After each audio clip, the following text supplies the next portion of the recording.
नमस्कार, बात आपकी न्यूज़ में आपका स्वागत है। मैं अमित शर्मा। बारिश की कामना को लेकर गाँव बाड़ी में निकली घास बावजी की पारंपरिक शोभा यात्रा।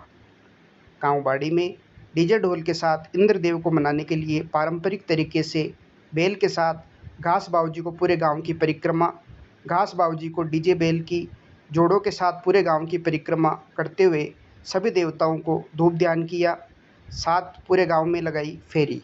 गाँव बाड़ी में इंद्रदेव को मनाने के लिए ग्रामीणों ने घास बावजी की पूजा अर्चना की।